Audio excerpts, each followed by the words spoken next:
All right, welcome all back to the channel. I'm now going to be continuing my coverage of the NHL trades, and it feels to me as if there's not going to be any trades come trade deadline because all the big names have been traded prior to that. So I'm going to be covering from the February 25th until today, which is the 28th. And pending that there's no more trades today, I should be all caught up by the end of the video. So the first trade, so on February 25th, there were a total of 3 trades. The first one was just a minor trade between the Colorado Avalanche and the Boston Bruins. Keith Kincaid is on his way over to the Avalanche for forward Shane Bowers. The second trade happened between the Vancouver Canucks and the New York Rangers. Again, just a minor trade. Vancouver acquired Vitaly Kravtsov from the Rangers in exchange for forward William Lockwood and a 7th-round pick in 2026. A pretty decent trade when it comes to the Winnipeg Jets. They made a trade with the Nashville Predators, acquiring Nino Niederreiter. He's going to be a huge force on that top 6, to say the least, in exchange for a 2nd-round pick in 2024. So the Jets are obviously pushing for a playoff spot. The Nashville Predators are basically sellers at this point of the season, so they're trying to get whatever they can out of the deal. And for Winnipeg, they're trying to make some kind of a run. Obviously, their most famous or recent run with the Cup or with the playoffs was obviously in the 2018 when they made it to the conference finals. They're trying to see if they can get over that hump and push the team back or push the team into the Stanley Cup final. It'll be interesting to see how things pan out. The next trade happened between the Montreal Canadiens and the Dallas Stars. Montreal acquired Denis Gurianov. He's been having kind of a down year, to say the least, but he is younger. He's going to be an RFA by the end of the season, so pending how he does with Montreal for the rest of the season, they may choose to re-sign him, or he may decide to test the waters, I guess you could say, when it comes to free agency. And obviously for Dallas, a team that's going to be in the playoffs, they acquired a veteran player in Evgeny Dananov. Again, he hasn't had that great of a season, but with his veteran leadership, I guess you could say, or just his experience, he could potentially add to that top 6 or even top 9, depending on where he fits on the team. Going into the 26th. Oh, that wasn't the 26th. I do apologize. So continuing on the 26th, between the Vegas Golden Knights and the St. Louis Blues, as anyone knows by now, the Blues are now sellers. They're getting rid of as many people as they can, and obviously they're trying to get as much in return as possible. The big name coming to the Vegas Golden Knights, and obviously he's had Cup experience, and he can definitely play a factor on that bottom 6 role, is Ivan Barbashev. It's going to be interesting to see where they place him in the lineup, but a good move for the Vegas Golden Knights is obviously they are going to be contending for a playoff spot and hopefully get another run at the Cup. Next one between the Colorado Avalanche and the Chicago Blackhawks. Kind of a reunion, you could say. Just a year ago, Josh Johnson was a member of said Avalanche. He went to test the free agency waters. Obviously, things didn't look too great in Chicago, so they're basically in a rebuild. So obviously, Jack Johnson's back with the Avalanche, and they're hoping to go back-to-back when it comes to the Stanley Cup. In exchange, the Avalanche gave up Andreas Englund. He's obviously heading to the Blackhawks. Now, by far the biggest trade on the 26th, and it had a lot of names to say the least, was between the New Jersey Devils and the San Jose Sharks. I'm going to take a look at the San Jose Sharks first, and then I'll get on to the huge acquisitions that the Devils got in return. So the Devils gave up, as you can see on the screen, Fabian Zetterlund. I'm going to take a look here just to see all the other names. Andreas Johansson was another name, if I find him. Oh, I forgot to trade. Whoops. I may send him to the AHL. Maybe that's what I did. My bad. So yeah, they got, so San Jose got Zetterlund, as I just said, and Andreas Johansson, defenseman, oh boy, Shakir Mukhamadullin, and Nikita Oktyuk, a conditional 1st-round pick in the 2023 draft, a 2nd-round pick in 2024, and a 7th round in 2024 as well. So obviously, the Sharks are in a rebuild. They're trying to get as many picks as they can, get as many assets as they can to potentially get back to a playoff team moving forward. And obviously, on the New Jersey side, a team that is definitely going to be making the postseason.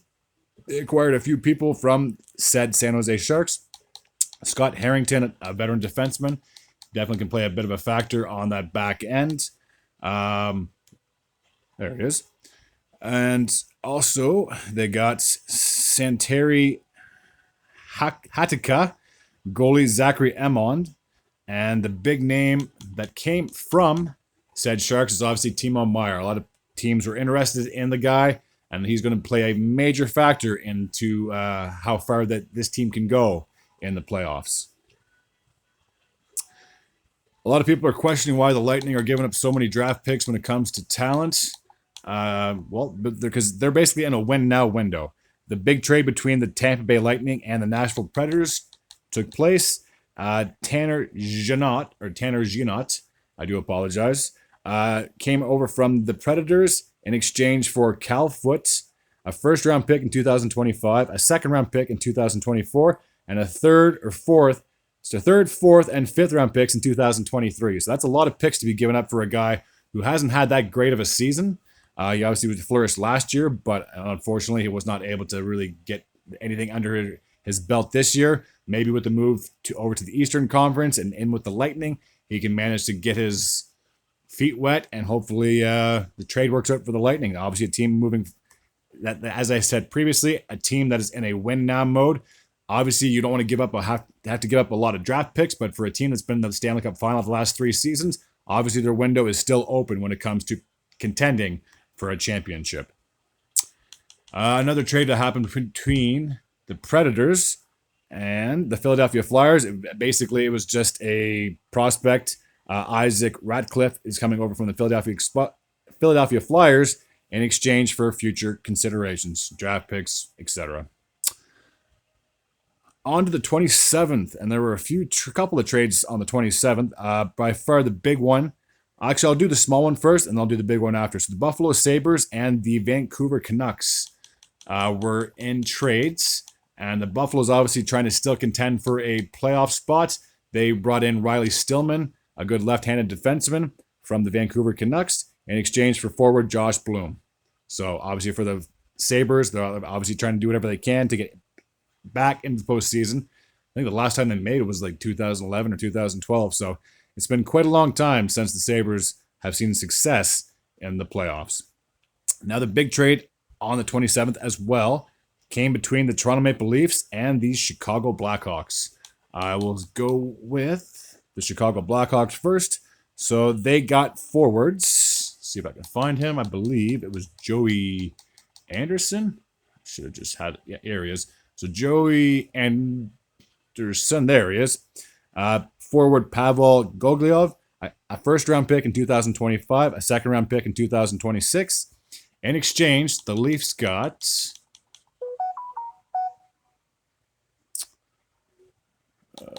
Jake McCabe, I do believe. There he is. It's going to be definitely a pretty good fit now that obviously Muzzin's not going to be coming back. They obviously need someone to kind of replace him. Not that they've been struggling without him. The Leafs have been having a fantastic year, but obviously bringing in a guy like this can definitely help. And then they also brought in, what is his name? Sam Lafferty. If I can pull him up here really quickly. So the guy's been kind of bouncing around the league from team to team. So obviously, as I said previously with the Blackhawks, they're in a rebuild to say the least. And I'll be getting into them a little bit later on into the video when it comes to future trades. So for the Leafs, they're going all in. They're trying to do whatever they can to get as many players as they can to try and get a good group of people to solidify them going forward and hopefully getting out of that first round. Next trade happened on the 28th, which was today, between the Carolina Hurricanes and the Edmonton Oilers. A trade that kind of surprised me, to say the least. Feels like the Hurricanes got the better of this, to say the least, as they got in Jesse Puljujarvi from the Oilers in exchange for the rights to an Patrick Puistola, if I'm pronouncing his name correctly. So I'm not sure if the guy is ready now to be playing. Maybe he's a guy who has to develop. But obviously the Hurricanes are in a win-now mode, just like the Lightning.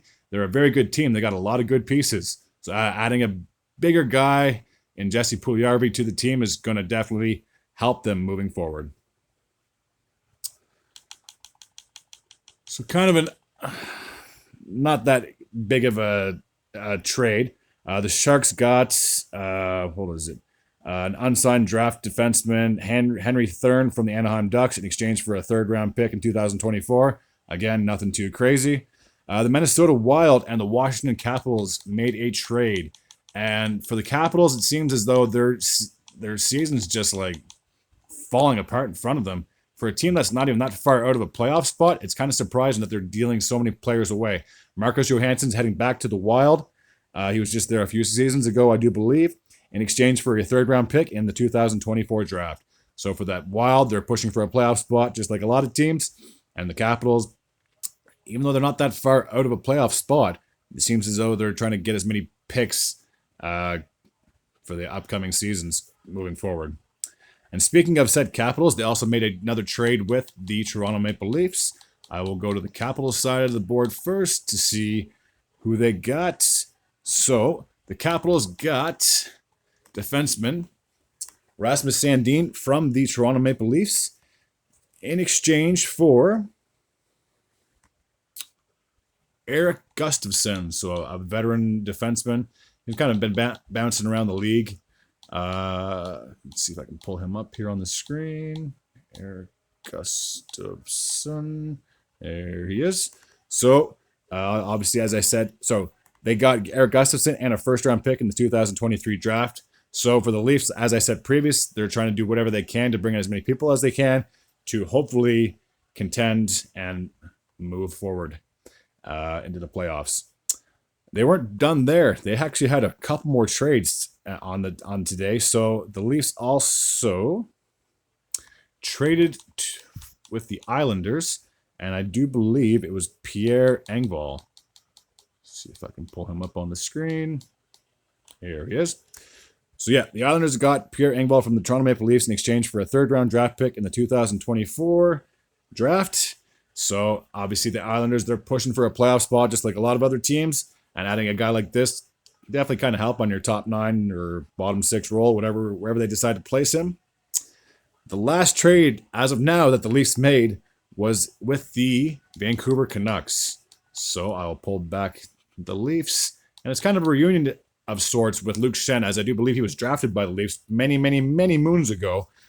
He was traded from the Canucks in exchange for a third-round pick in the 2023 draft. So, again, like I said previously, the Leafs are doing anything and everything they can to bring in as many people as they can to help this core get over the hump of that first-round exit.